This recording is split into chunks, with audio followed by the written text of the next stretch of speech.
Assalamualaikum warahmatullahi wabarakatuh. Perkenalkan, nama saya Almi Pratiwi dari Fakultas Ekonomi Prodi Akuntansi. Menjaga dan menyelamatkan lingkungan hidup. Ketika pandemi COVID-19 menyebar, belakangan populer juga pembahasan terkait penularan penyakit melalui hewan, terutama satwa liar yang kerap diperjualbelikan secara ilegal. Artinya, publik pun menyoroti keharusan pemerintah dan aparat untuk benar-benar mengendalikan perburuan dan perdagangan satwa liar. Pandemi yang sedang terjadi ini memaksa pemerintah untuk melakukan tindakan pencegahan penularannya dengan melakukan pembatasan sosial di beberapa daerah yang berstatus waspada. Akan tetapi, hal tersebut tidak menyurutkan perburuan dan perdagangan satwa liar secara ilegal. Sehingga ini mencerminkan pemberlakuan new normal pun tidak berpengaruh nyata pada bisnis satwa liar dan ilegal. Dari sekelumit contoh kasus pada isu-isu lingkungan hidup ini, dapat memperhatikan pemberlakuan new normal dalam isu lingkungan tidak sepenuhnya berpengaruh nyata. Sebagian besar isu lingkungan hidup memang terkait dengan kebijakan pemerintah yang memberlakukan pembatasan sosial.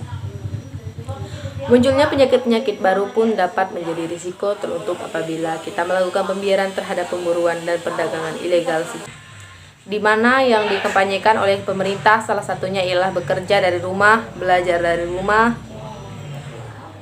yang secara otomatis mengurangi beban transportasi di jalanan. Hal ini pun mengakibatkan beban kendaraan pun berkurang dan penggunaan bahan bakar pun berkurang.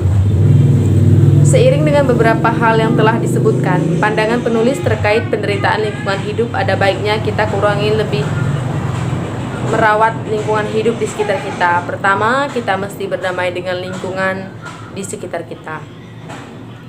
Masyarakat perkotaan ataupun perdesaan pun harus mendapat jaminan kesehatan dengan menerapkan prinsip-prinsip kesehatan lingkungan. Bukan hanya mengendalikan pemerintah semata, pemerintah sebaliknya pun memfasilitasi kebutuhan-kebutuhan masyarakat terkait pemeliharaan lingkungan yang sehat.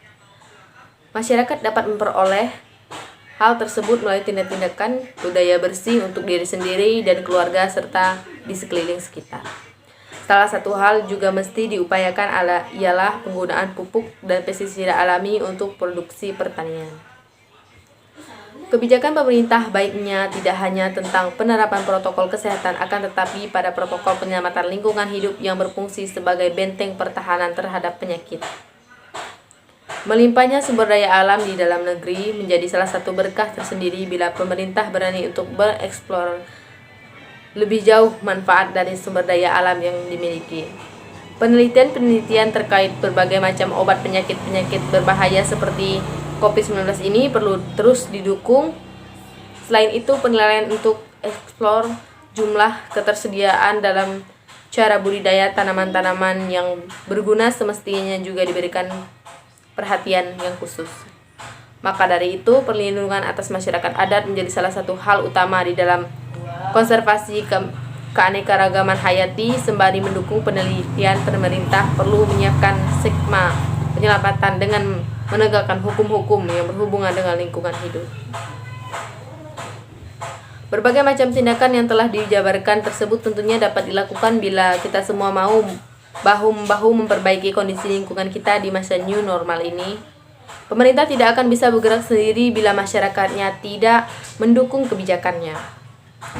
Sebaliknya, masyarakat tidak akan mampu menyelamatkan lingkungan hidup yang sekarat ini dengan visi kehidupan lebih baik bila pemerintah tak memiliki perhatian pada sektor lingkungan hidup. Mari kita berpegangan tangan untuk menyelamatkan lingkungan hidup ini untuk kehidupan yang akan mendatang. Baik, terima kasih. Assalamualaikum warahmatullahi wabarakatuh.